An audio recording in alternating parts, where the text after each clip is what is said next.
Mga Lodi, don't skip ads po tayo. Maraming salamat sa patuloy ninyong pagsuporta. Paki-like and share naman dyan mga Lodi. At sa mga gustong mag-donate sa ating GCash or regular na load, mag-comment lang po tayo.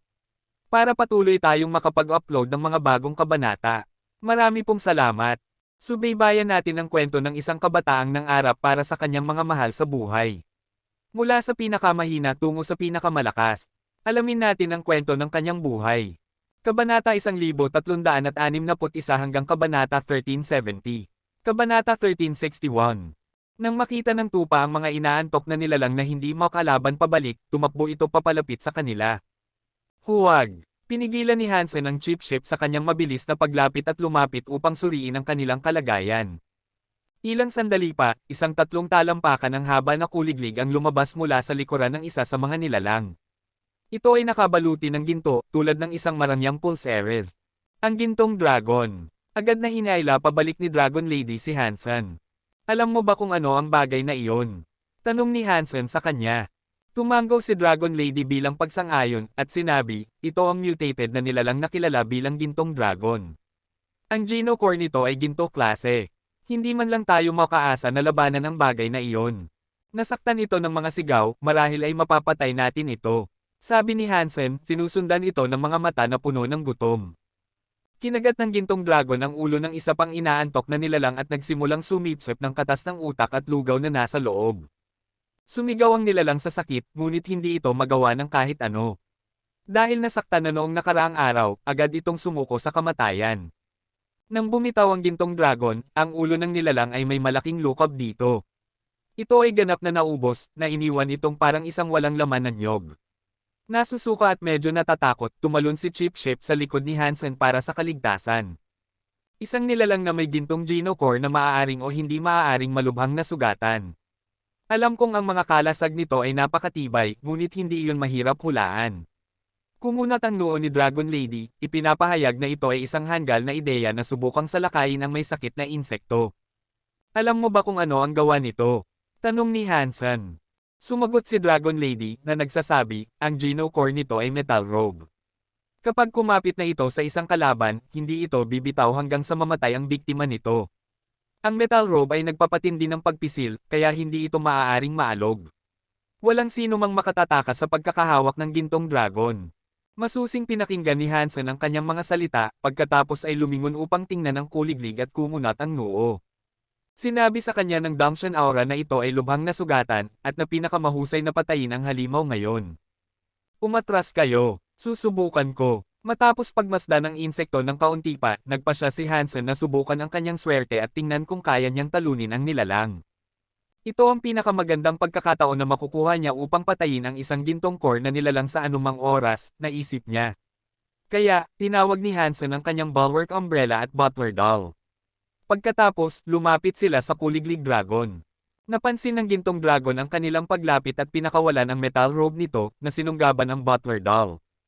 Kumislap ang mga mata ng butler doll ng pula upang patigasin at gawing kahoy ang kuliglig, ngunit hindi ito nagtagumpay. Malamang dahil masyadong mahina ang butler doll kumpara sa mutated na gintong dragon. Ngayon, nang makita ni Hansen na nasunggaban ang butler doll, naubos niya ang lahat ng lakas na kaya niya sa isang pag-atake. Gusto niyang salakayin ang gintong dragon sa sandaling hindi nabanta sa kanya ang metal robe. Ito ay abala, at ngayon ay may isang pagbubukas.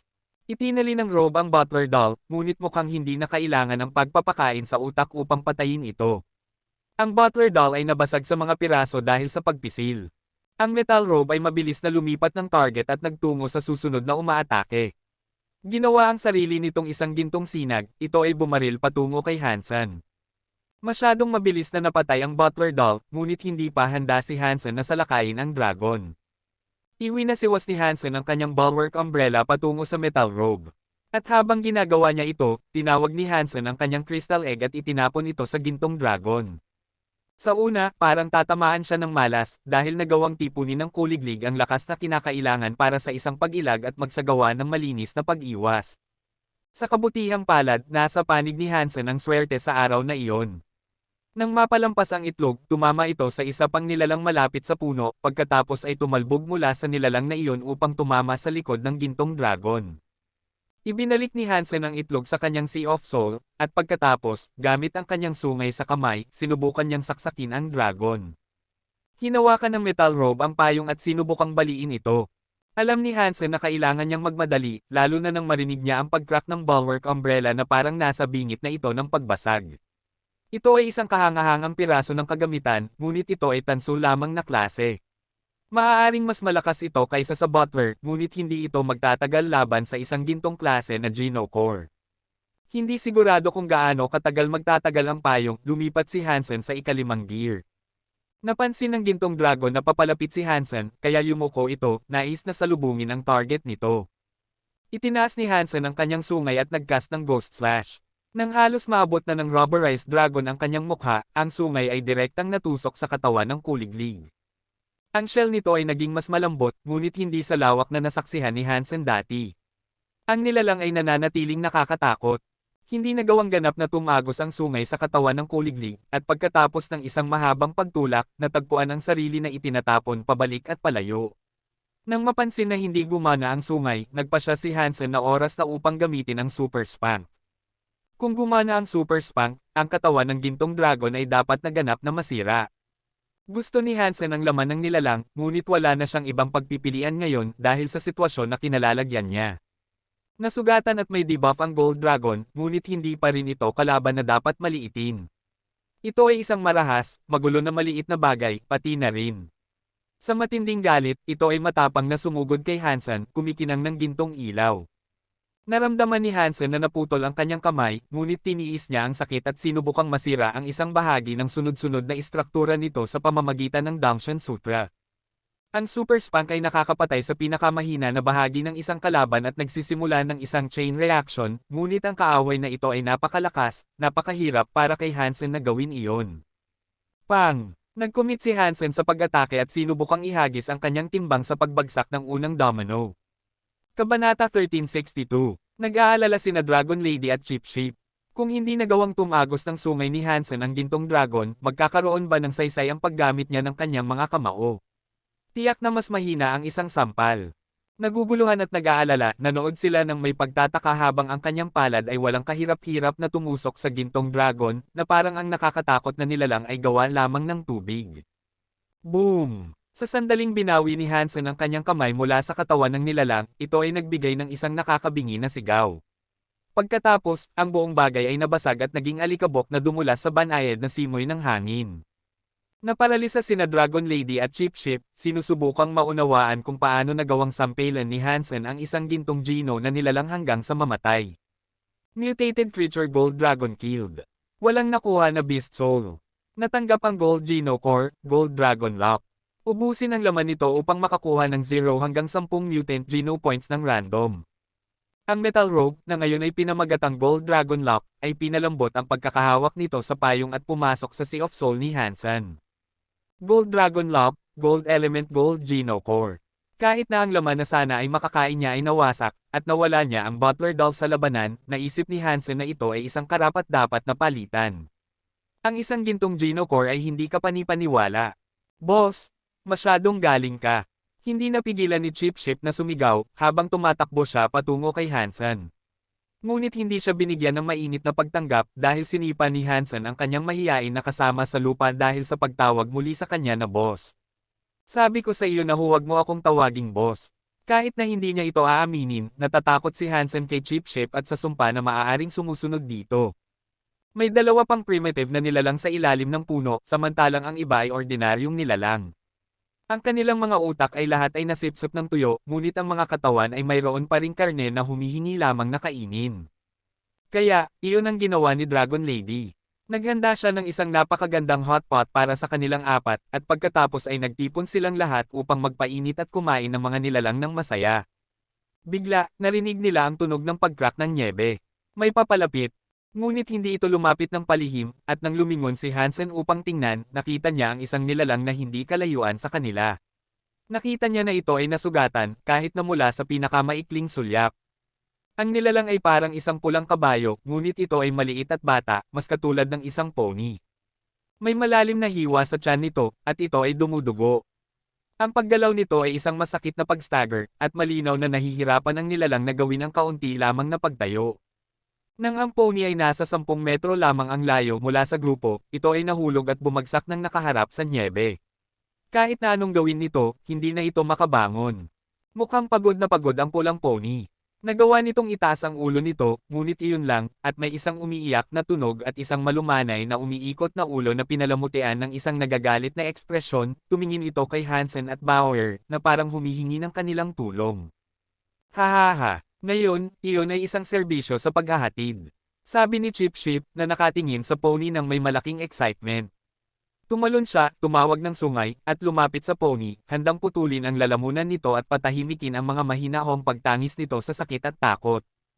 Hooray! Mabilis na pinalo ni Bauer ang tupa sa ulo, at pagkatapos ipahayag ang kanyang pagkadismaya sa mga aksyon ng tupa, lumapit upang sipin ng sungay palayo. Pumunta si Bauer sa pulang pony at hinaplos ang ulo nito, na sinasabi, "Tatay, maaari ba nating iligtas ito?" Tumingin si Hansen kay Bauer at sa pony at sinabi sa kanya, "Sigurado." Karaniwan, hindi ito ililigtas ni Hansen. Mukhang isang mahina na ordinaryong nilalang na wala siyang magagawa, gayunpaman. Matapos ang dalawang nilalang ay naglaban, na binago ang tanawin sa nagyayelong disyerto na ito ngayon, kahit na ang gintong dragon ay nasugatan ng husto. Mahirap isipin kung paano nakaligtas ang pony ng mag-isa. Kahit na nagawa nitong hindi mamatay sa lamig, paano nito tiniis ang mga nakamamatay na sigaw at pag-iyak na halos magwakas kay Hansen. At kahit na ito ay malubhang nasugatan, ang pony ay tila may malay at nakakaalam ng kanilang mga talakayan. Kahit na maaaring maging isang magandang pagkain para sa kanila, gusto ni Bauer na iligtas ito. Kaya, hindi ito bibiguin ni Hansen. Gamit ang kanyang banal na ilaw, nagsimula siyang pagalingin ang pony. Ang banal na ilaw na ginamit niya ay mahina pa rin, sa kabila ng mga pagsulong ni Hansen. Kaya, upang ihinto ang pagdurugo at patatagin ang sugat, ginamit niya muna ang gamot at tahi. Nagdala si Hansen ng ilang lutong karne patungo sa pony, upang makita kung matutulungan niya itong mabawi ang ilang lakas nito, ngunit ito ay tinanggihan. Ayaw ito ng pony. Kaya, sinubukan ni Bauer na bigyan ito ng ilang gatas na pulbos. Maswerte na nagdala si Hansen ng maraming gatas na pulbos nang bumalik siya mula sa Alliance. Sapat na para sa kanilang dalawa, salamat sa Diyos, dahil lubos na nasiyahan ang pony dito. Matapos kunin ang mga sanga at magpatuloy, pinakuha ni Hansen kay Chip Ship na dalhin ang pony at samahan sila. Tulad ng inaasahan, ang malambot na tupa ay nagreklamo ng marami. Hindi naman nag-aalala ang sinuman. Gumugol si Hansen ng ilang oras sa pagsusuri sa Gold Dragon Lock. Nang gayahin ni Hansen ang daloy ng enerhiya nito, mabilis niyang naunawaan kung paano ito gagamitin ng maayos. Pinractice niya ang paggamit nito kasama si Dragon Lady, at sa layo na 20 metro, hindi niya ito naiwasan kahit isang beses. Ngunit mas mahirap ang distansya na mas malaki kaysa doon dahil nagbigay ito kay Dragon Lady ng sapat na oras upang umiwas. Ang lock ay napakatibay din, at kahit na ang palakol ni Dragon Lady ay hindi ito nabasag. Ang mga pilak na Genocore at primitive na nilalang ay hindi magiging kalaban-laban dito. Magiging kapaki-pakinabang ito kapag kailangan kong itali ang mga tao. Sa hinaharap, dapat akong makaasa dito ng marami kapag lumabas ako para mangaso. Natuwa si Hansen sa Genocore na nagawa niyang makuha, at naniniwala siyang ito ay isang napakakapaki-pakinabang at karapat-dapat na karagdagan sa kanyang lumalaking arsenal. Naglakad ang grupo sa malalim na nyebe sa loob ng 10 araw, walang senyales ng pagbuti ng lupain. Gayunpaman, sa loob ng panahong iyon, ang kalagayan ng pony ay bumuti ng malaki. Sa ika-10 araw na iyon, nagawa nitong tumayo sa sarili nitong 4 na kuko at maglakad kasama nila, na ginagawa ang naglalakbay na quartet na isang quintet. Sa kasamaang palad, hindi nakapagsalita ang pony ng karaniwang wika, at dahil dito, hindi nakipag-ugnayan at nakausap ni Hansen ito ng kasing dami ng gusto niya. Sa wakas ay nakarating sila sa isang bundok, isa na hindi pamilyar kay Dragon Lady. Matapos tumawid dito, may isa pang bundok. Bumaba at umakyat sila sa isa na iyon, at pagkatapos gawin iyon ng isang beses pa, sa wakas ay nakita nila ang isang kanlungan na nakapatong sa itaas ng isang huling bundok. Ilang sandali pa, sinabi sa kanya ng Dangshan Sutra ni Hansen na nasa isang lugar sila na tahanan ng mga tao. May mga tao dito. Natuwa si Hansen na malaman na may iba pang tulad niya sa paligid. Kabanata 1363. Sino kaya iyon? Sana si Old Man G, naisip ni Hansen sa sarili. Alam niyang manipis ang posibilidad na mangyari iyon, ngunit isang magandang bagay na pag-asahan. Sa kasamaang palad, mas magkakaroon siya ng swerte sa panalo sa loto ng maraming beses bago siya makabunggo sa isang taong kilala niya sa santuwaryong iyon. Sinundan ni Hansen ang isang landas patungo sa kanlungan na kanyang nakita. Kumikiliti ang kanyang Damshan aura na nagsasabi sa kanya na hindi lang mga tao ang nasa lugar na iyon, kundi mga nilalang din. Ang pagtuklas ng mga tao doon ay naging mas mahina para kay Hansen, habang ang kanyang atensyon ay lumipat sa kanlungan na sinasakop ng isang ratio na nagpabor sa isang halo ng mga espiritu at nilalang. Mayroong isang bagay na nasa itaas, hindi kalayuan kay Hansen. Habang papalapit ang distansya sa pagitan nila, nakita ni Hansen na ito ay isang berdeng baka na masayang nagpapastol sa damo na nakabalot ng nyebe. Ang berdeng baka, nakita ang papalapit na kwintet, ay nagulat. Ipinakita ni Chip Chip ang kanyang sarili bilang isang diplomat at nag-uudyok ng mga negosasyon. Mabilis siyang tumakbo pasulong at sinabi, "Boss Cow, ano ang lugar na ito? Sino ang may-ari ng kanlungan dito, Bob?" Narinig ng Green Cow ang sinabi niya at sumagot, "Ito ang Shadow Mountain. Ang kanlungan ay tinatawag na Shadow Shelter. Ang may-ari ay isang tao na nagngangalang Nanlit Ian." Ipinaalam ng Green Cow kay Chip Chip na tinatanggap ng tao ang lahat sa kanyang kanlungan, at isang napakatanggap at mapagbigay na tao. Hindi inaasahan ni Hansen na ang isang tao ang magiging may-ari ng isang kanlungan na pangunahing tinitirhan ng mga nilalang at espiritu. At tungkol sa pamagat ng kanlungan na Shadow Shelter, iyon ay kapansin-pansing kakaiba. Ang Alliance ay nakakaalam lamang ng 4 na kanlungan na pag-aari ng tao, at ang pangalang ito ay wala sa maikling listahan na iyon. Kung ang isang tao ay talagang namamahala sa lugar, madali niyang makakabalik sa Alliance ayon sa gusto niya.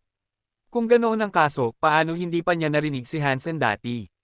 Mula sa sinabi ng Green Cow sa kanila, parang ang uri ng tao na ang pangalan ay magkakaroon ng ilang timbang at papuri sa kanilang bayan. Gusto bang magtago ng demigod na ito? Gusto ba niyang itago ang mga bagay? Nakakausisa na nag-isip si Hansen. Sinabi sa kanila ng Green Cow na ito ay isang gintong kanlungan din. Ang kapangyarihan ni Nanlit Ian ay maihahambing sa isang mutated na nilalang o isang maharlikang espiritu. Pinayagan niyang sumali ang mga nilalang at espiritu sa kanyang club, at nagtayo siya ng isang kahangahangang alyansa sa mga pinamumunuan niya. Napakaganda ng naging buhay niya, at nakamit niya ang isang bagay na madalas niyang makita sa ibang mga santuwaryo. Ang pagsali sa isang kanlungan at pinapayagan na pumasok at lumabas ay karaniwan, at madalas na nangangailangan lamang ng isang maliit na parangal. Para sa partikular na kanlungan na ito, ang mga sumali dito ay kailangang magbigay ng isang primitive Geno fruit bawat buwan upang payagan silang manatili. Kung magbabayad ka ng dagdag, pinapayagan ka pa ng iyong sariling silid. Boss, parang ikaw ang lalaking ito. Kabilang pa siya sa iyong walang buhok na uri. Sa tingin mo ba makakahanap tayo ng angkop na kanlungan doon? Tanong ni Chip Chip. Umiling si Hansen, alam na ang mga tao ay madalas na nagdudulot ng pinakamasamang banta. Hindi sila kailanman mahuhulaan, at alam ni Hansen na hindi siya maaaring maglakad-lakad na may pag-aakalang magiging magkaibigan sila ni Nanlit Ian. Umaasa siyang mangyari iyon, ngunit alam niyang malamang na hindi. Gayunpaman, hindi maaaring pumunta si Hansen kahit na gusto niya.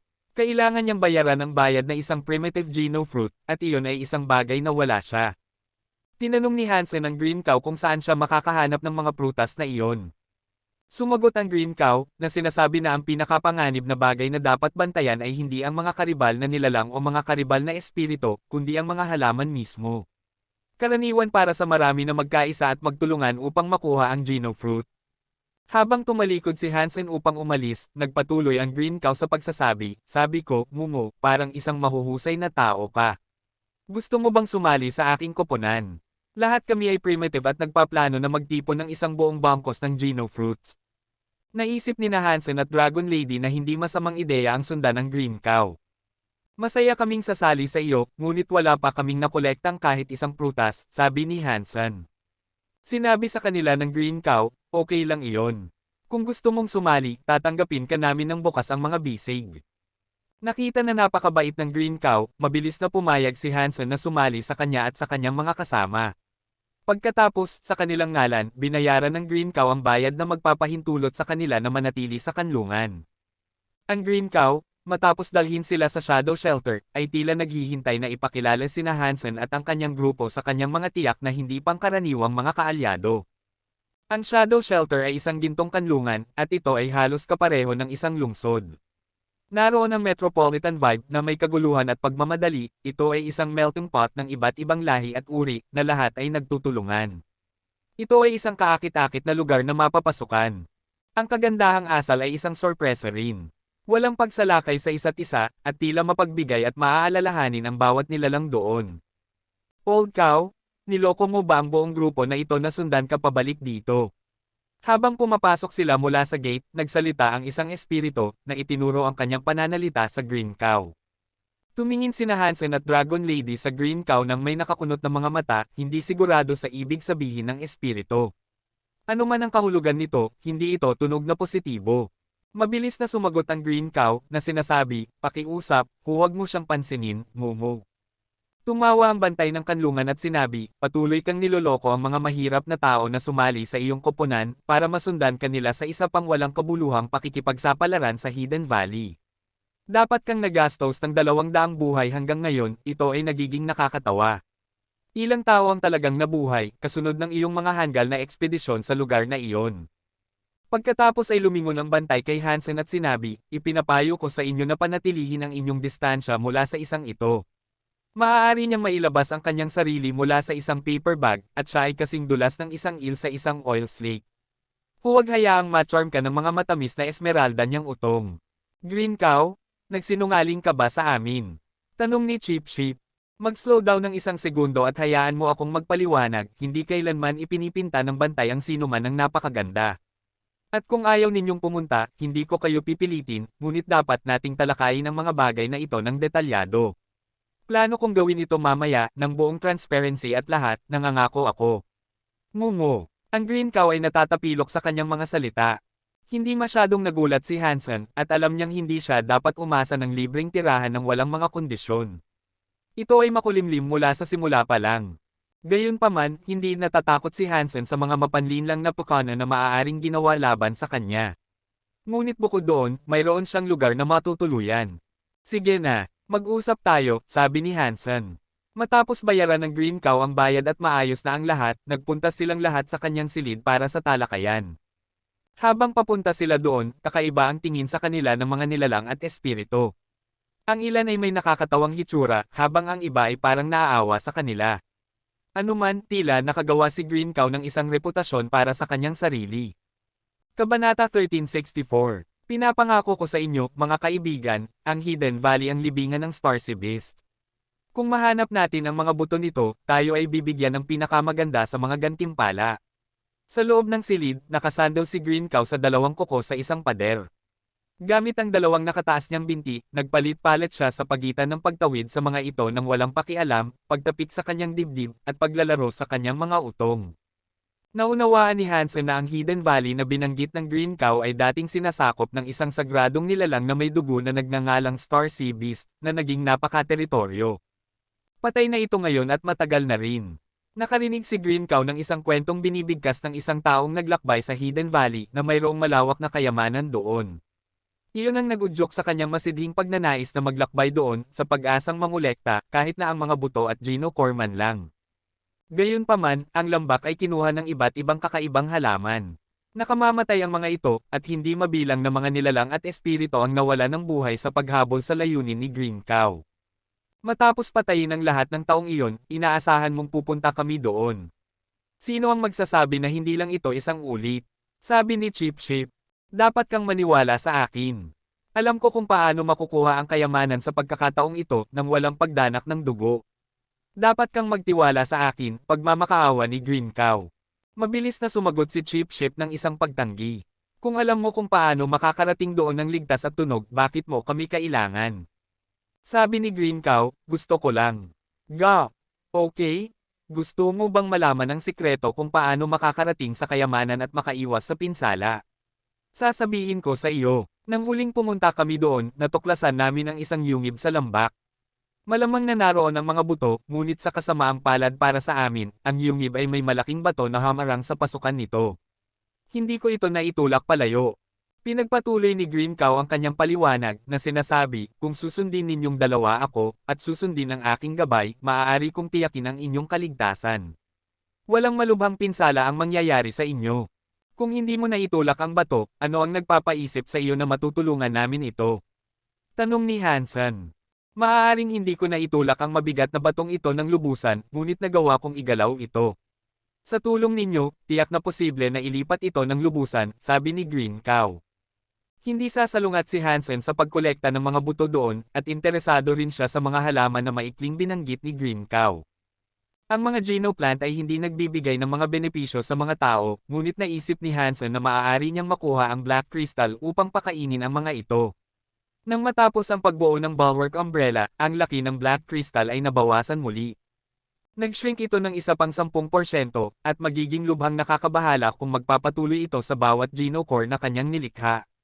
Ang black crystal ay 20% na mas maliit at naisip ni Hansen na kaunting sustansya lang ang kailangan nito. Mayroon pa ring blood pulse sutra si Hansen upang mag-unlock ng isang genocore para sa at anumang iba pang matututuhan niya sa hinaharap. Kung patuloy niyang hahayaang mag-shrink ito, maaaring mawala ng tuluyan ang kristal.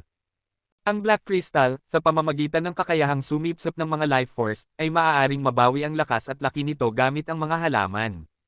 Siyempre, hindi maniniwala si Hansen sa sinabi niya ng buo. Nag-aalinlangan siya tungkol sa bisa ng kanyang mga claim, at upang maiwasan ang panganib na maabot si Bauer, nagpasya siyang bumalik sa Alliance at ihulog siya, para lang kung sakali. Nakipag-usap si Hansen sa kanyang ina at kay Jianran habang naroon siya ng kaunti, ngunit bago pa siya bumalik, nakatanggap siya ng tawag. Si Old Man Ji ang tumawag, at nang sagutin ni Hansen, sinabi niya, "Hoy, kumusta ka?" Hindi madalas hinanap ni Old Man Ji si Hansen, at ang mga usapan na magkasama ay karaniwang isinaayos sa pamamagitan ni Ji Raojen. "Hinahanap kita kanina. May paparating na Demigod Association na pagpupulong kung saan nagpapalitan kami ng impormasyon upang palawakin ang ating pool ng kaalaman tungkol sa Fourth God Sanctuary. Karapat-dapat ka nang sumali ngayon, interesado ka bang dumalo sa susunod na pagpupulong?" Nagpos si Old Man G sandali, at pagkatapos ay nagpatuloy sa pagsasabi, "Syempre, hindi ito ipapataw sa iyo. Hindi mahalaga na pumunta ka. Hindi mo kailangang sumali kung ayaw mo." "Hindi, gusto kong sumama. Makikinabang naman ang lahat. May bayad ba, sakaling mayroon?" Tanong ni Hansen, tunay na interesado sa kaganapan. "Wala namang bayad. Ngunit kailangan mong mag-sign up para dito, at pagkatapos ay dumalo sa pamamagitan ng virtual community. Maaari akong tumawag para sa isang taong gagabay sa iyo doon," sabi ni Old Man G. "Okay lang, kaya kung pumunta mag-isa," sabi ni Hansen. "Hindi kaya ng mga ordinaryong tao, kaya maghintay ka lang doon." Pagkatapos ay ibinaba ni Old Man G ang telepono, medyo biglaan. Hindi naisip ni Hansen na may darating kaagad, kaya pumunta ulit siya para makita si Jianran. Kinabukasan, dumating ang isang envoy upang gabayan si Hansen doon. Naisip ni Hansen na kakaiba iyon, at nagtaka kung bakit hindi lang siya makakapag-register sa pamamagitan ng Skynet. Bago sumali, kailangang magsagawa rin ng isang pagsubok. Isang formalidad lang ito. Kailangan itong gawin ng lahat, kaya huwag mo nang isipin ito, paliwanag ni Old Man G kay Hansen. Tumingin si Hansen sa mga makina at kagamitan na mayroon sila, at napansin niyang ibang-iba ang mga ito kaysa sa mga karaniwang ginagamit niya upang suriin ang kanyang fitness. Ang mga ito ay mukhang state-of-the-art, at mas mataas ang kalidad. Sa loob ng isang silid, may 3 lalaki at isang babae. Pinapanood nila si Hansen sa pamamagitan ng isang video feed. Ito ang mga nagtatag ng asosasyon, sila ang pinakamatatandang demi-Diyos. Kung may magandang memorya si Hansen, maalala niya ang isa sa kanila bilang Zhu Donglei. At ang lalaking may asul na buhok doon ay tinawag na Green mula sa pamilyang Lantei. May isa pang demi-Diyos sa silid na mukhang malamig na yelo. Siya ang Steel Fist Demigod na nagngangalang Jia Shidao. Siya ang may-ari ng Iron Fist Martial Hall. Ang babaeng demi-Diyos sa kanila ay mas bata kaysa sa iba, ngunit ang kanyang mga kontribusyon ay dakila, at ang respeto na ibinigay sa kanya ni Zhu Donglei at Green ay napakalaki. Hindi ko inaasahan na magiging isang demi-Diyos si Hansen ng napakabilis, lalo na pagkatapos niyang maglaan ng oras upang ma-max out ang lahat ng kanyang geno points. Nagtataka ako kung ano ang kanyang fitness. Nagtataka ng malakas si Zhu Donglei. Kabanata 1365. Pinagsisihan ni Zhu Donglei na sumuko sa pagkuha kay Hansen bilang disipulo noon. Nakahanap siya ng ibang tao na magsasanay ng Purple Manor Sutra, kasunod ng pinsala ni Hansen sa Third God Sanctuary. Hindi niya inaasahan na ang isang tao na ang katawan ay pinaniniwalaang nawasak, kahit na ng mga kagaya ni Luo Haitang, ay makakabawi at magpapatuloy sa pagkamit ng ganoong kadakilaan. Ngayong naging isang demi-Diyos na si Hansen ng napakabilis, nakakaramdam ng malalim na pagsisisi si Zhu Donglei. Nais niyang nakinig siya sa kanyang kutob at hindi sumuko kay Hansen ng napakabilis. Dahil naging isang demi-Diyos na si Hansen ngayon, wala nang tunay na pagkakataon para sa kanya na kunin ang binata bilang isang estudyante. At hindi naman parang ang estudyante na mayroon siya ngayon ay isang mahirap na performer. Ang isang demi-Diyos na na-max out na ang kanilang mga super genes ay hindi magiging mas malakas mula sa simula pa lang. Ang tagumpay sa Fourth God Sanctuary ay, higit sa lahat, nakasalalay sa mga Geno Core na iyong kinokolekta. Hindi magiging iba ito para sa kanya, sabi ni Jie Shidao na parang walang kinakausap, na tinutugunan ang kanyang mga kasama na parang isang guro. Ngumiti si Green at sumagot, dapat mas malakas si Hansen kaysa sa amin. Interesado akong makita kung anong kapangyarihan ang taglay ng kanyang mga Geno Core. Magiging mahirap nga talagang sabihin. At sa tingin ko hindi rin pinractice ni Hansen ang diskarte ng pamilya Luo, sabi ni Zhu Donglei. Ang babae ay hindi nagsalita o nagpakita ng interes sa usapan. Sa tahimik na pagkasabik, masusing pinanood niya ang video feed, naghihintay sa kanyang matututunan. At habang ginagawa niya iyon, paminsan-minsan ay sumusulyap ang iba sa kanya, nakikita kung mayroon siyang ibibigay na input. Kinilala niya ito, ngunit hindi ito nag-udyok ng anumang bagay. Pumasok si Hansen sa testing chamber. May malaking pool sa harap niya na may hawak na likido ng isang hindi kilalang substansya. Napaalam na ni Old Man G sa kanya kung ano ang aasahan. Tiyak na hindi ito tubig, hindi man lang ito likido. Ito ay isang kumpol ng mga nanomachine, at kung gagamitin niya ang kanyang mga talento sa mga ito, maaari nilang kalkulahin at mas tumpak na sukatin ang lakas na kanyang taglay. Ang mga pagsubok na tulad nito ay mas tumpak kaysa sa kanyang nas-anay, at sa isang tunay na labanan, karaniwang sumusuntok ka sa ibaba ng antas ng fitness na maaaring ibigay sa iyo. Sa pamamagitan ng pakikipaglaban sa mga nanomachine na ito, mas detalyado mong malalaman ang tungkol sa iyong sariling lakas. Nang pumasok si Hansen sa pool, nakaramdam siya ng kakaiba. Parang tubig talaga, pero hindi basa. Ang mga nanomachine ay nasa paligid niya, naglalaro na parang banayad na alon laban sa kanya, na dumadaan sa bawat butas sa kanyang balat. Ito ay isang kakaibang sensasyon. Bigla, nagsimulang maghigpit ang mga nanomachine sa paligid niya. Parang nasa ilalim siya ng presyon. Alam ni Hansen na ngayon na ang oras upang simulan ang pagsubok, kaya, gamit ang kanyang kapangyarihan, nagsimulang lumaban siya laban sa pressure na gustong pisilin siya. Pinanood ng lahat si Hansen at ang feedback ng mga numero na ipinadala sa screen, na sumasalamin sa lakas na kanyang taglay. Walang gustong magsalita ngayon, at kahit na si Green ay pinaikit ang kanyang bibig at nakatitig sa video. Si Hansen ang kauna-unahang demi-Diyos na na-max out ang kanyang mga genes bago pumasok sa Fourth God Sanctuary, kaya napakasabik nilang malaman kung nakinabang siya ng malaki dito. 5,000. Napaklakas. Talagang na-max out siya, para maabot ang figure na ito ng napakabilis. Natuwa si Zhu Donglei. 5,000 ang pinakamababang kinakailangan para sa isang tao upang sumali sa Demigod Association. Napakakaunting demi-Diyos ang may kakayahang gawin ang ipinakita lang ni Hansen. Ang mga demi-Diyos na na-max out lang ang kanilang mga sagradong dugo na Geno points bago umakyat ay nagsimula sa isang antas ng fitness na mas mababa sa 5,000. Kailangan nilang gumugol ng maraming oras sa pangangaso upang maabot ito. Ang paggawa nito ay nangangailangan ng pag-max out ng kanilang mga ordinaryong Geno points, at hindi iyon maliit na gawa kapag ang isang tao ay nagsimula sa napakababang fitness. May pagkakataong ang pinakamaliit na ordinaryong nilalang ay maaaring pumatay sa kanila. Ang pagiging nakaligtas sa pagpasok sa Fourth God Sanctuary at pagbabalik upang sabihin ang kwento, iyon ay mas maiuugnay sa swerte kaysa sa kasanayan. Ipinanganak si Old Man G sa isang kagubatan ng Geno fruit. Doon, nagawa niyang agad na kainin ang mga ito at ma-max out ang kanyang mga Geno points ng medyo mabilis. Ipinakita sa kanila ng unang pagpapakita ni Hansen ang isang figure na 5,000, ngunit sabik silang makita kung maaari niyang palayain ang mas maraming kapangyarihan. Ngunit ang nakita nila sa susunod ay napakaganda, ang mga kalamnan sa bawat mukha nila ay naging maluwag, na nagpapahintulot sa kanilang mga panga na nakabitin. Ang 5,000 ay hindi nagbago, at sa graph na parang electrocardiogram na sumusubaybay sa output ng kapangyarihan, ito ay flatlined. Ano? Iyan ay nakakatakot. Paano niya perpektong makontrol ang ganoong kapangyarihan? Sabi ni Green. Namangha si Green sa kakayahan ni Hansen na diktahan ang output ng kapangyarihan. Parang nadail na niya ang kanyang sarili upang maghatid ng kapangyarihan na 5,000 at iwanan ito ng ganoon, nang walang kaunting pag-aalinlangan. Sabi ni Zhu Donglei, napakahusay nito. Ito ay kontrol na lampas sa nagawa ng iba. Maaaring may kinalaman ito sa kanyang Geno Core. Kumunat ang noo ni Jia Shidao at sinabi, gustong magpakita ang mga kabataan sa sandaling makatanggap sila ng kaunting kapangyarihan. Wala itong iba kundi isang magarbong trick. Naniniwala siyang nagpapakita si Hansen, ngunit ang totoo, natatakot si Hansen na takutin silang lahat sa isang tunay na pagpapakita ng kanyang kapangyarihan. Magiging isang malaking shock ito para sa kanila kung bigla niyang doblehin ang kanyang output at ipakita sa kanila ang kapangyarihan na 10,000. Bukod dito, ayaw niyang ipakita kung ano ang kanyang kakayahan, at mas gusto niyang magkaroon ng mga target na nagbababa sa kanya. Ayaw niyang malaman ng anumang potensyal na kaaway kung ano ang aasahan kung sakaling makipaglaban sila sa kanya. Ginawa niya ito upang kilalanin ng iba na hindi siya mahina, ngunit upang itago rin ang kanyang tunay na kakayahan.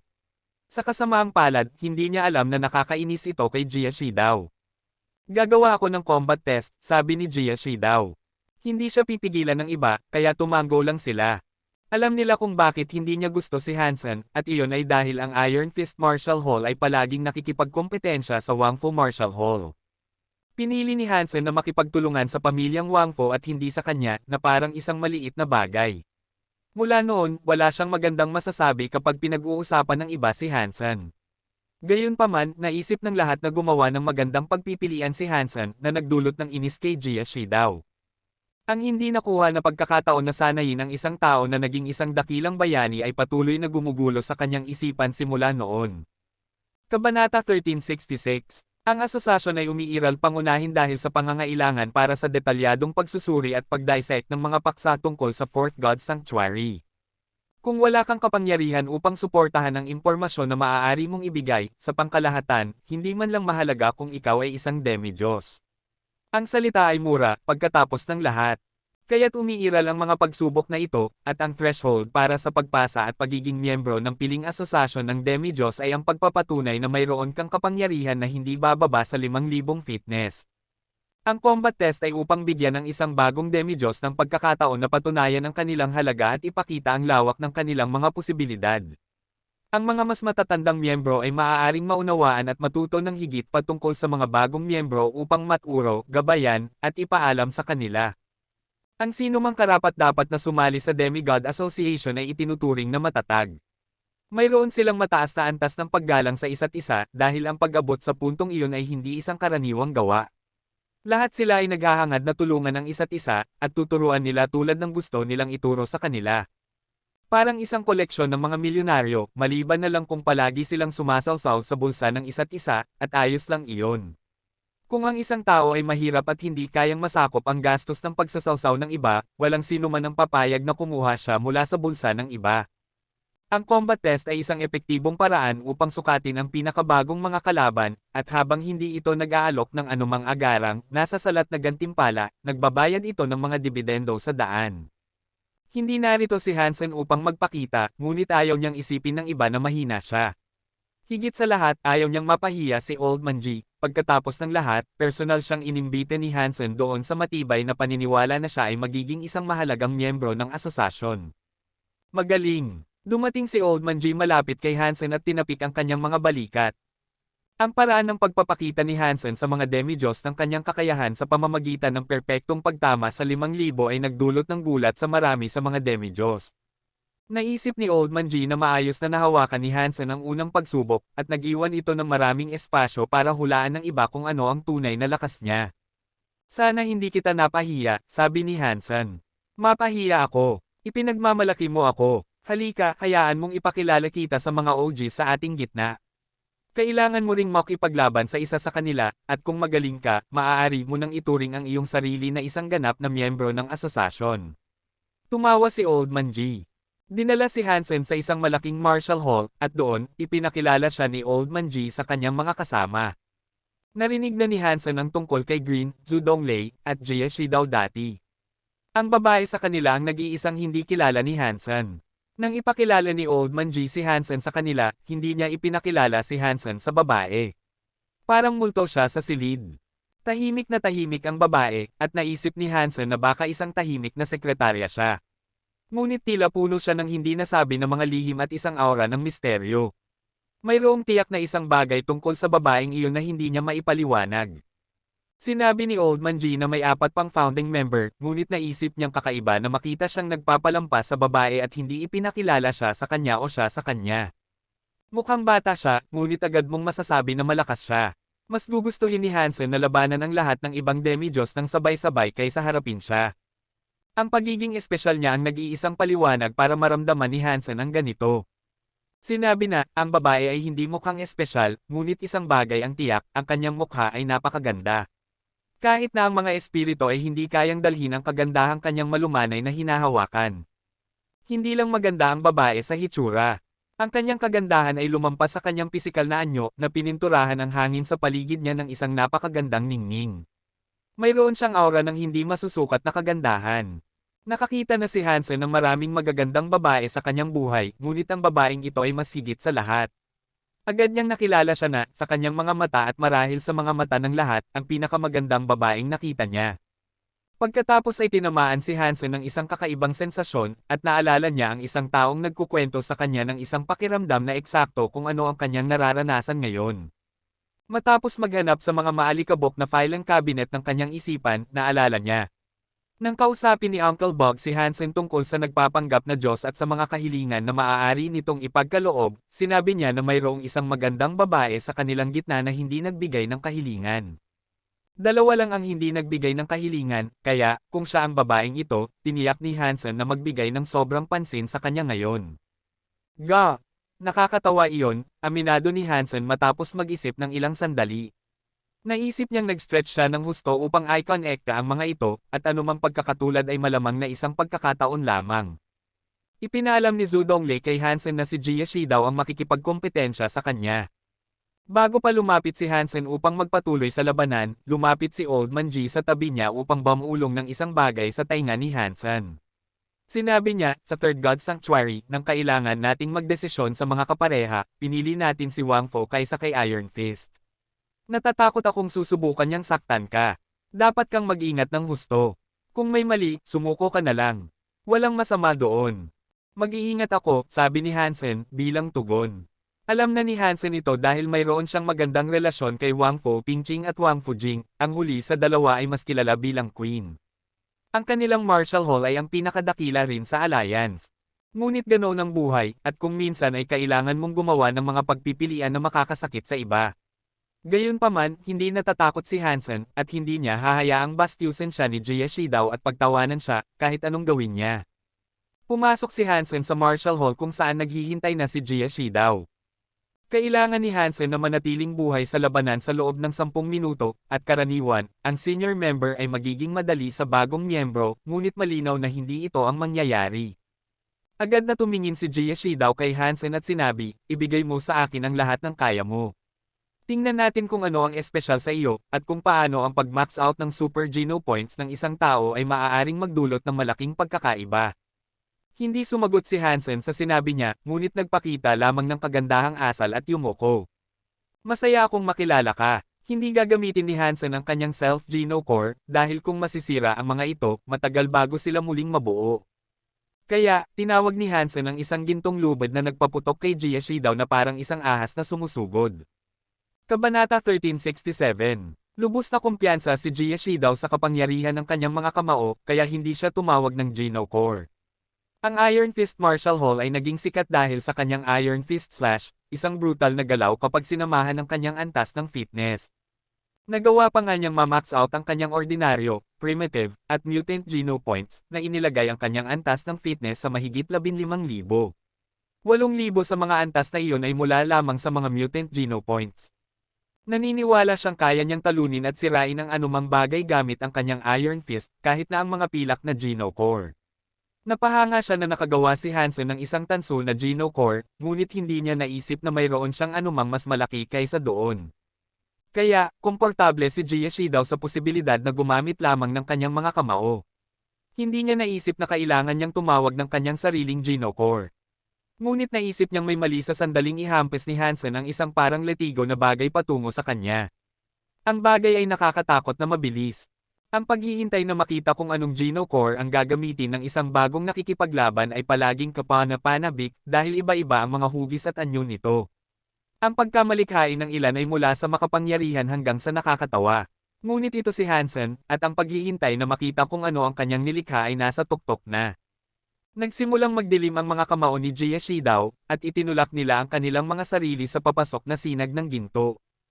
Ang Iron Fist slash move ay sumire ng maraming tanso at pilak na Geno Core sa nakaraan, gamit lamang ang isang paghampas. Lubos siyang kumpiyansa na ang parehong resulta ay mangyayari sa kay Hansen.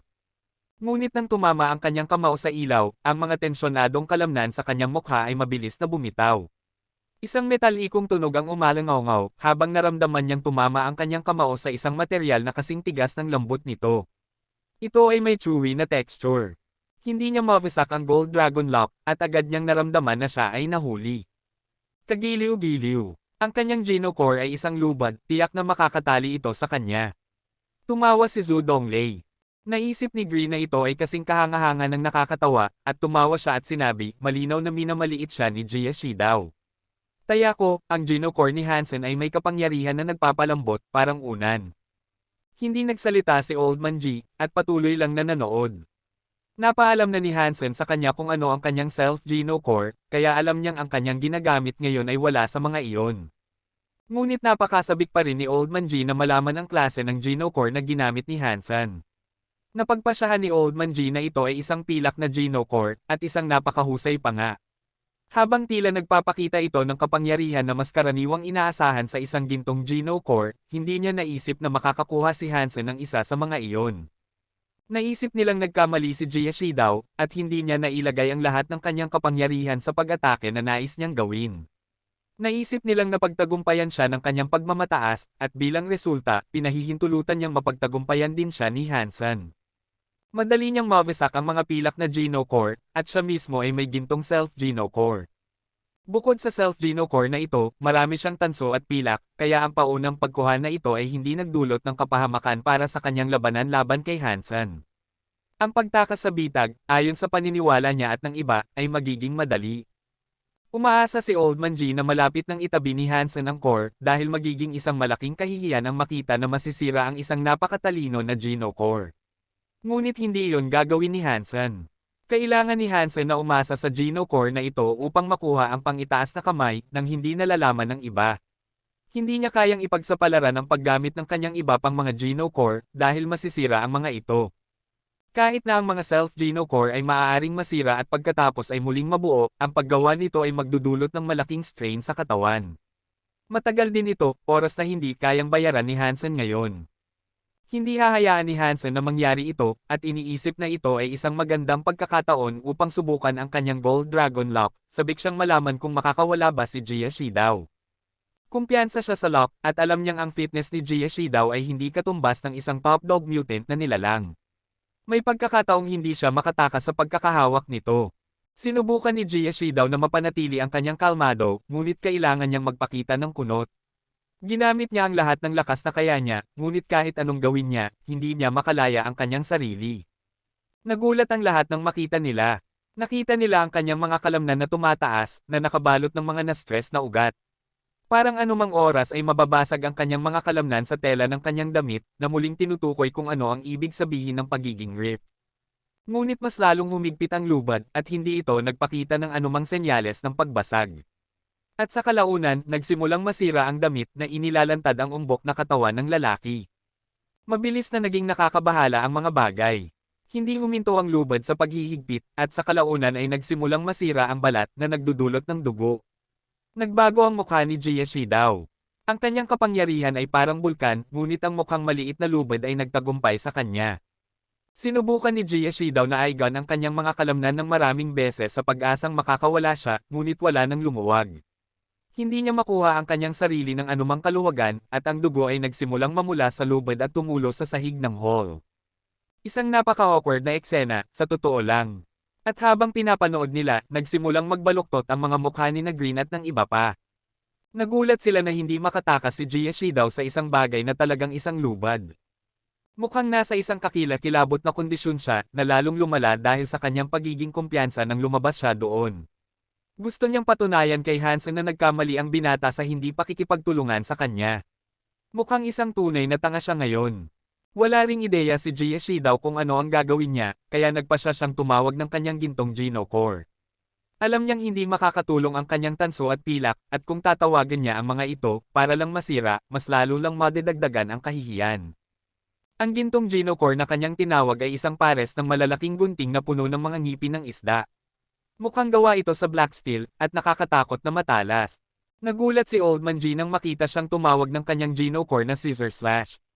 Natuwa siyang makita na nakarating na si Hansen sa ganitong kalayuan at napakalakas niya, at higit pa siyang napahangal nang makita niyang nailagay niya si Jie Shidao sa isang sitwasyon kung saan wala siyang ibang pagpipilian kundi ang tawagin ang kanyang pinakamakapangyarihang Ginocore.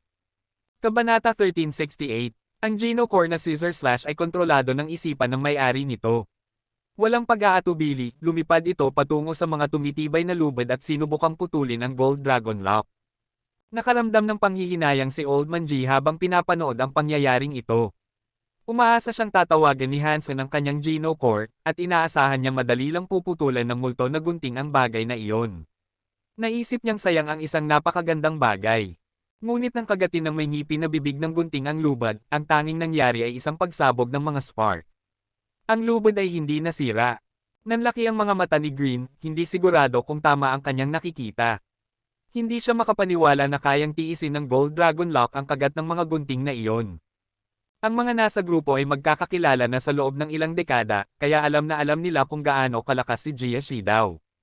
Matagal na niyang hawak ang Scissor Slash, at alam nilang lahat kung gaano nakakatakot ang kapangyarihan nitong magputol.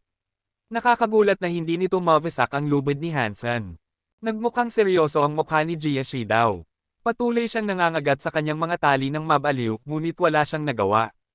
Ang lakas ng kanyang pagputol ay nagdulot ng isang nakasisilaw na palabas ng paputok, ngunit gayunpaman, lahat ay walang saysay. Mayroon pang 10 minuto sa timer, at kahit na sa lahat ng oras na iyon, hindi naisip ni Hansen na makakawala ang kanyang kalaban. Kahit nabigyan niya ito ng karagdagang kalahating oras, naisip ni Hansen na walang banta. Alam mo ba kung ano ang tawag sa Ginocore ni Hansen? Hindi ba ito isang tanso na Ginocore? Tiyak na hindi ito, tanong ni Zhu Donglei kay Old Man G, na nagtataka. Alam ni Zhu Donglei na hindi magandang magtanong kung ano ang kapangyarihan ng Ginocore ng isang tao, kaya tinanong lang niya ang pangalan nito. Hinaplos ni Old Man G ang kanyang balbas at may isang nauutol na tawa, nag-atubili. Paano ko ba malalaman? Bakit hindi mo siya tanungin mismo? Naniniwala si Zhu Donglei na nagsisinungaling si Old Man G. Naisip niyang alam ng matandang lalaki kung ano ito, ngunit pinili niyang itago ito sa isang kadahilanan na hindi niya mahuhulaan. Ngunit hindi nagsasabi ng kasinungalingan si Old Man G, kasing walang alam niya ang lahat ng nasa silid, sa karamihan. Alam ni Old Man G na mayroon si Hansen ng isang kristal na itlog, ngunit iyon lang. Sa sumunod na 3 minuto, si Jie Shidao ay nagmamadaling naghak, nagclamp, at nagputol sa mga lubad na nakakulong sa kanya, ngunit walang nagawa. Nang mapagtanto niya ang panganib ng kanyang sitwasyon, ang kanyang namumulang mukha ay nagsimulang mawala ng kulay at pumuti. Nang makita niyang tumigil na siya sa paglaban, pinaluwag ni Hansen ang pagkakahawak ng lock sa kanya. Pagkatapos ay naging berde ang mukha ni Jie Shidao, at may matigas na panga ay sinabi, nakapasaka sa pagsubok. Mabilis na umalis si Jie Shidao sa arena, at pagkatapos ay umalis ng tuluyan sa lugar. Masyadong nahihiya siya para manatili. Mabilis na tumakbo palabas si Old Man G at may pagmamalaki ay hinayla ang mga braso ni Hansen, na hinayla siya patungo sa kanyang mga kasama. Napakabait ni na Green at Zhu Donglei kay Hansen, na maganda makita. At natuwa si Hansen na hindi lahat ay kasing sama ng pakikitungo sa kanya ni Jie Shidao, na malinaw na nagtataglay ng isang uri ng sama ng loob. Ang huling bagay na gusto niya ay ang magkaroon ng mga kaaway, lalo na sa mga demi-Diyos. Ngunit ang babae ay hindi nagsalita. Kasing tigib at tahimik siya tulad ng dati. Naisip ni Hansen na kakaiba na makita siyang nandoon lang, at para sa iba na alagaan siya ng labis, sa kabila ng kakulangan ng pakikipag-ugnayan. Patuloy na nakaupo ang babae kung nasaan siya nang hindi nagsasalita, parang isang iskultura. Matapos silang umalis, tinanong ni Hansen si Old Man G, sino ang babaeng iyon? Isa ba siya sa mga originals? Sumagot si Old Man G, na sinasabi, oo, isa siyang Og. Ngunit para maging ganap na tapat sa iyo, kahit ako ay hindi pa siya narinig na nagsalita dati. Pagkatapos ay nagkaroon ng isang ideya si Old Man G na tila nagpapaliwanag sa kanyang isipan. May nakataas na kilay at matalinong mga mata, sinabi niya, huwag kang magtangkang gumawa ng anumang bagay. Alam kong maganda siya, ngunit kailangan mong panatilihin ang bagay na iyon na naka-holster. Huwag kang mag-isip na gumawa ng anumang bagay sa kanya na makakasakit kay Jianran. Kung ipagalit mo siya, papatayin kita gamit ang aking mga lumang buto. Ngumiti ng bahagya si Hansen at sinabi, ano ba ang pinagsasabi mo? Tunay na nagtataka ako kung bakit tila hinahangaan siya ni na Old Manzo at Mr. Green ng labis, sa kabila ng kanyang hindi talaga paggawa ng anumang bagay. Sabi ni Old Manji, siya ay isang misteryo, ibibigay ko sa iyo iyon. Alam kong isa siya sa mga unang demi-Diyos, ngunit lampas doon. Ang iyong hula ay kasing ganda ng akin. Marahil alam ni na Zhu Donglei at Green kung sino siya. Nagulat si Hansen nang marinig ito, at naisip niya sa kanyang sarili, hindi siya ang babaeng binanggit ni Uncle Bob, di ba? Kailangan ko nang bisitahin ang West-South System. Sumakay ka sa airship at bumalik. Umalis si Old Manji pagkatapos, ngunit pagkatapos ng ilang hakbang, huminto siya sa kanyang paglalakad. Pagkatapos, nag-iwan siya ng ilang karagdagang mga pamamaalam na salita. Ulit, huwag kang gumawa ng anumang bagay na makakapag-inis kay Jianran. Ang babaeng iyon ay kasing edad ng iyong lola, gayon paman. Tumawag si Hansen sa kanya, anong klaseng tao ang tingin mo sa akin? Tumawa si Old Manji habang naglalakad, ngunit ang kanyang susunod na ilang salita ay may bahid ng matagal ng pag-aalala. Sinabi niya, masyadong maganda ang babaeng iyon para maging totoo, at kahit ako ay naging tukso noon. At dahil sa mga kakaibang puwersa na namamahala sa kanyang mistikong pag-uugali, may pagkakataon na hindi mo na siya makikita muli. Pagkatapos noon, sumakay si Old Manji at umalis ang kanyang barko. Naunawaan ni Hansen ang pag-aalala ni Old Manji. Kakaiba ang babae, at tiyak na hindi siya isang magandang babae na makikita mo sa kafe. Alam ng lahat na mag-ingat kapag nasa kanyang presensya. Makakakita lang si Hansen ng pampublikong transportasyon pauwi, at dahil wala pang available sa ngayon, nagpasya siyang magpahinga sa kanyang silid sa hotel. Pumasok si Hansen sa santuwaryo habang nandoon upang tingnan si Dragon Lady. Nakagawa siya ng maraming kaibigan at nakakuha ng maraming impormasyon na agad niyang ibinahagi kay Hansen. Tila nagsasabi ng totoo si Green Cow. Gayunpaman, walang pagtatago sa katotohanan na walang ibang nakaligtas mula sa mga ekspedisyon sa Hidden Valley. Iyon ay sapat na dahilan para mag-alala. Habang nakikipag-usap si Hansen kay Green kanina, tinanong niya kung alam niya ang tungkol sa isang demi-Diyos na nagngangalang Nanlitian at Shadow Shelter. Kakaiba, hindi pa niya narinig ang alinman sa mga iyon. Nakipag-usap si Hansen sa kanyang mga kaibigan sa santuwaryo, at pagkatapos ng ilang sandali, nagpasya siyang bumalik muli sa Alliance. Pumunta siya sa kanyang silid, at bago niya tanggalin ang kanyang coat, napansin niyang hindi siya nag-iisa. Sa kanyang sofa ay isang magandang babae. Kabanata 1369. Nang makita ni Hansen ang taong nakaupo doon, nagulat siya. Ito ang babae mula sa Demigod Association, ang mestiko na babae. Ito ang babaeng hindi nagsasalita. Bakit ka nandito? Matapos sabihin ito ni Hansen, isang ideya ang pumasok sa kanyang isipan. Nagtaka siya kung baka pipi lang siya, at kung ganoon, ang pagtatanong sa kanya ay medyo hindi magalang. Hinahanap kita. Nagsalita ang babae ng may tono na halos parang isang batang babae. Ito ay isang matamis at nakakaaliw na boses, medyo mataas ang tono ngunit napakabait. Marunong ka pala magsalita. Nagtatakang tanong ni Hansen. Hindi mahirap, sagot ng babae. Hindi ko kailanman narinig na nagsalita ka dati, at naisip kong baka pipi ka o kung ano. Isang pagkakamali ang ginawa ko, humihingi ako ng tawad. Sabi ni Hansen, nakakaramdam ng kaunting kakulaitan. Tumingin ngayon ng diretso kay Hansen ang babae, at sinabi niya, iba ka sa kanya. Iba ka kay Han Jinji. Nagulat si Hansen. Tapos na ang mga formalidad, malinaw, at diretso siyang sumisid sa malalim. Tungkol naman sa mga pagkakaibang tinutukoy niya, hindi siya masyadong sigurado kung ano ang tinutukoy niya. Marahil ay tinutukoy lang niya ang kanyang hitsura, ngunit hindi naman iyon ganoon kahalaga dahil 3 henerasyon na siya pababa. Hindi alam ni Hansen kung aling Han Jinji ang tinutukoy niya. Ang kanyang lolo ba, o si Teacher Han ng Blue Blood Special Forces? Pinag-uusapan mo ba si Teacher Han ng Blue Blood Special Forces? Tanong ni Hansen. Sumagot ang babae, iba ka. Siyempre iba tayo, sabi ni Hansen, kinikilala na dapat alam niya ang marami tungkol kay Han Jinji. Para sa kanya, ito ay halos isang kumpirmasyon na siya ang babae sa ika-7 pangkat, ang hindi nagbigay ng kahilingan. Biglang nagbago ang saloobin ng babae sa paghamak, at sinabi niya sa kanya, hindi ako makapaniwala na inilarawan mo ang iyong lolo na parang isang estranghero. Ang mga miyembro ng pamilyang Han ay palaging napakasama. Kumunat ang noo ni Hansen at sinabi, ano ang ibig mong sabihin? Ang aking lolo ay si Han Jinji, ngunit wala siyang kinalaman sa Blue Blood Special Forces. Ang babae, muli nang may paghamak, ay nagsabi, maaari mong subukang lokohin ang iba, ngunit hindi mo ako maloloko. Ikaw ang kanyang tagapagmana, at may paparating na hindi mo maiiwasan. Isipin ang maaaring mangyari kung nalaman nila ang iyong relasyon kay Han Jinji. Sino? Ano? Ano ba ang pinagsasabi mo? Babala ba ito? Mayroon bang naghahanap na pumatay sa akin? Tanong ni Hansen, naguguluhan sa kakaibang usapang ito. Alam mo ang ibig kong sabihin. Alam mo rin ang alam ko, kung hindi pa nga mas marami. Nagpos sandali ang babae, at pagkatapos ay nagpatuloy sa pagsasabi, kung kakausapin mo ako ng ganyan, sa tingin ko dapat nating itigil ito. Hindi ako pumunta rito para makipag-usap sa iyo, na kumikilos ng ganyan. Sabi ni Hansen, Ginang, nalilito ka. Tapat ako sa pagsasabi sa iyo na hindi ako kamag-anak ni Teacher Han. Ang aking lolo ay isang miyembro ng kawani doon, ngunit parang nagagalit ka ng walang dahilan. Tumingin ngayon ang babae kay Hansen ng may ibang ekspresyon. Ikaw, talagang hindi mo alam. Sabi ng babae. Kung mayroon kang alam na dapat kong malaman, huwag kang mag-atubiling sabihin, sabi ni Hansen sa kanya. Nang may kakaibang ekspresyon, sinabi ng babae, hindi mahalaga. Ikaw ay isang demi-Diyos na, at tiyak na malalaman nila ito ng mas maaga kaysa sa huli.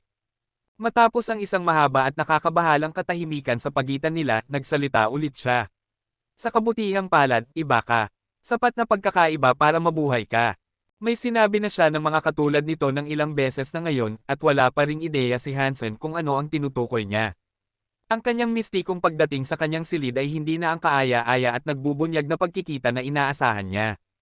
Ang pinaka-nakakabahala kay Hansen ay kung sino ang kanyang tinutukoy, kaya tinanong niya, sino sila? Ibig mo bang sabihin ang Blood Legion? Parang napagod ang babae sa kamangmangan na hindi alam ni Hansen na ipinaparating niya. Sinabi niya, pagbutihin mo ang iyong sarili. Gawin mo lang. Pagbutihin mo ang iyong sarili at baka mabuhay ka kapag nakaharap mo sila. Pagkatapos noon, tumalikod ang babae para umalis. Mabilis na tinanong siya ni Hansen, maaari mo bang sabihin sa akin kung sino sila? Sino ang pinag-uusapan mo? Umalis ang babae sa silid nang hindi sumasagot. Nang magpas siya si Hansen na habulin siya palabas sa pasilyo, nawala siya. Ano ba ang pinagsasabi niya?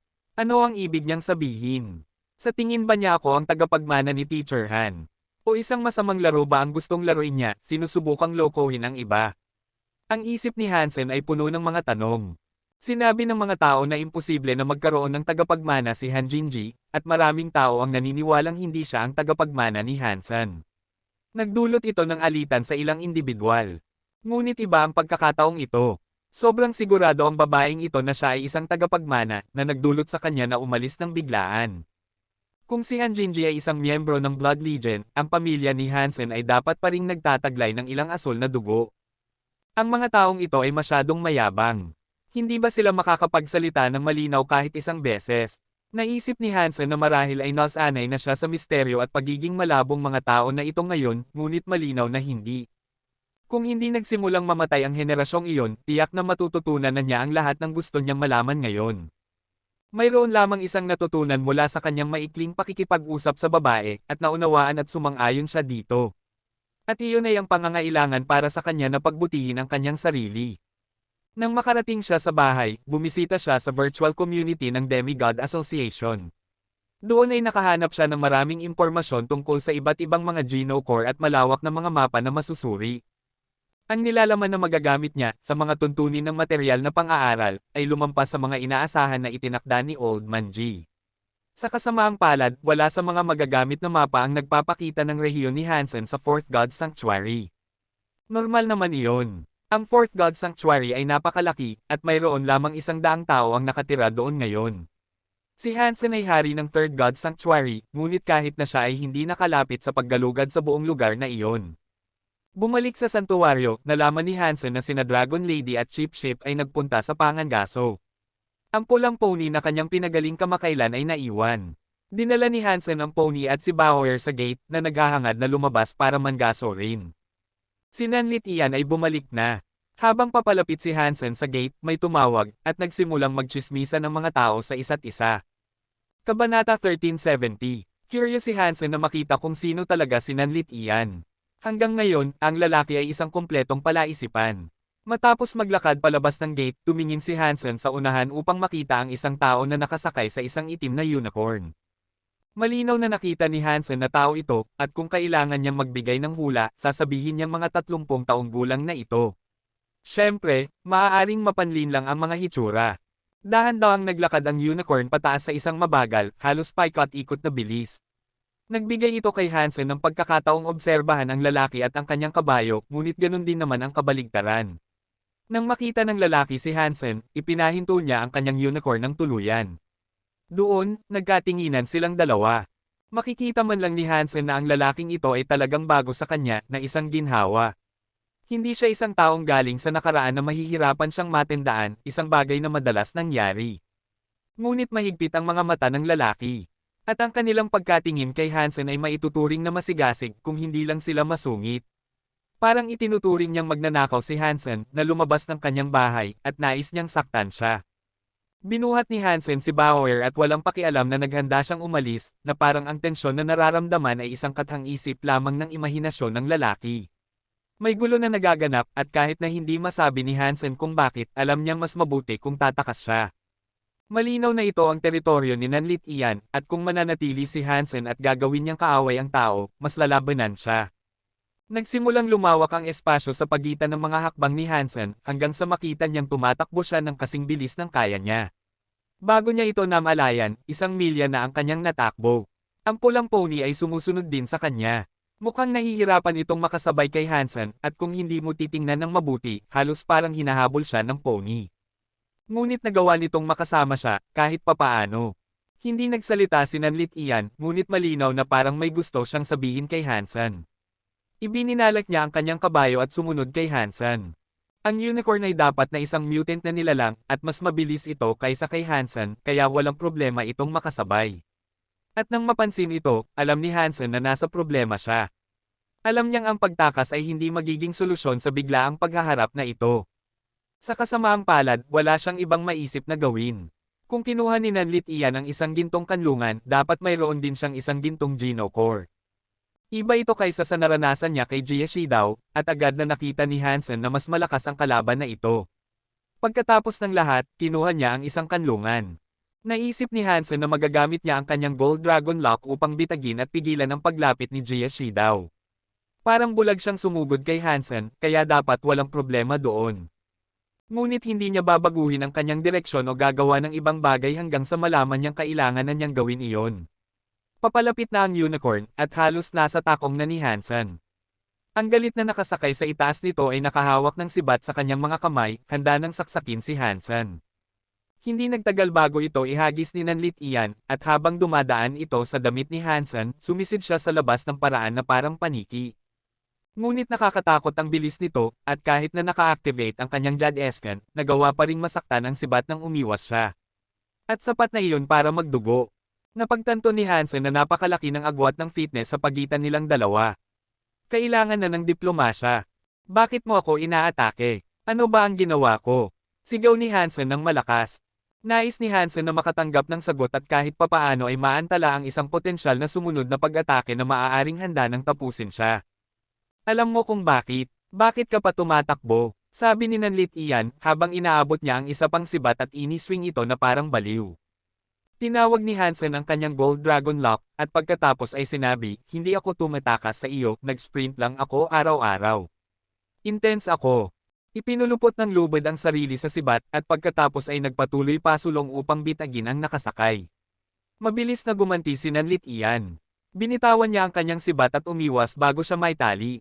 Hindi nagawang bitagin siya ng Gold Dragon Lock, ngunit nagawa nitong ipataob ang kanyang sibat at kabayo. Nahulog ang unicorn sa anino nito at gumulong sa lupa ng 12 metro. Kitang-kita ang pagkagulat ni Nanlit Ian sa nagawa ni Hansen, ngunit lalo lang pinainit ng pagkagulat na iyon ang galit niya kay Hansen. Ang kislap ng pagpatay na dating nasa kanyang mga mata ay naging isang genocide na.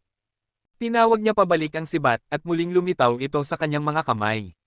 Sa isang iglap, dinala niya ito ng diretso sa harap ni Hansen, halos hindi nagbibigay sa kanya ng pagkakataong gumanti. Gamit ang kanyang mga teknik ng Phoenix, nagawa lang ni Hansen na tipunin ang kinakailangang bilis upang umiwas sa unang ilang pag-atake. Ngunit walang tigil ang pag-atake, at patuloy na dumadating ang mga paghampas. Ito ay isang nakakatakot na eksena, at bihira nang maramdaman ni Hansen na nasa ganitong panganib. Walang kompetisyon dito. Ang pinakabagong kaaway ni Hansen ay mas malakas kaysa sa kanya, at kahit na anong gawin niyang umiwas, hindi maiwasan ni Hansen na makakuha ng koleksyon ng mga sugat at pasa mula sa baliw na tao na nasa kanyang takong. At kahit anong pakiusap ni Hansen, walang makapagpapabagal kay Nanlit Ian.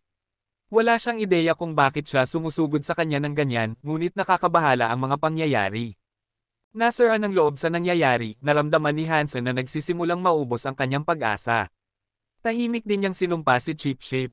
Mula nang makilala niya ang masamang cotton ball na iyon, naniniwala siya, hindi siya nakaranas ng malas kundi malas. Nakita na hindi humihinto ang umaatake, isa na lang ang natitirang pagpipilian ni Hansen. Kaya, inilabas niya ang kanyang dalawang sungay at sinubukang harangan ang pag-atake ng lalaki. Boom! Agad na nabasag ang mga sungay, at pagkatapos ay lumipad si Hansen ng ilang daang metro. Ngunit ito ang kanyang inaasahan. Ang bilis kung saan siya nagbaril palayo ang gusto niya, at sa bilis na ito, mas malayo pa siyang makatalon. Hindi inaasahan ni Nanlit Ian na gagawin ito ni Hansen, at medyo napahanga siya. Pero hindi niya hahayaang pigilan siya nito. Tumingin siya sa kanyang unicorn na nakakulong pa rin, at pagkatapos ay lumingon upang tingnan si Hansen. May hawak na sibat, ipinagpatuloy niya ang kanyang paghabol. At nakakatakot ang bilis kung saan dumating si Nanlit Ian. Masyado siyang mabilis, at walang nagawa si Hansen para makatakas sa baliw na may hawak na sibat. Nang matagumpay na umiwas sa susunod na pag-atake, mabilis na binuksan ni Hansen ang kanyang Dangshan Aura. Umaasa siyang makakahanap siya ng paraan kung saan maaari niyang iwanan ng tuluyan ang panganib ng lugar na iyon. Teka lang, nasa landas ako na patungo sa Hidden Valley, biglang napagtanto ni Hansen.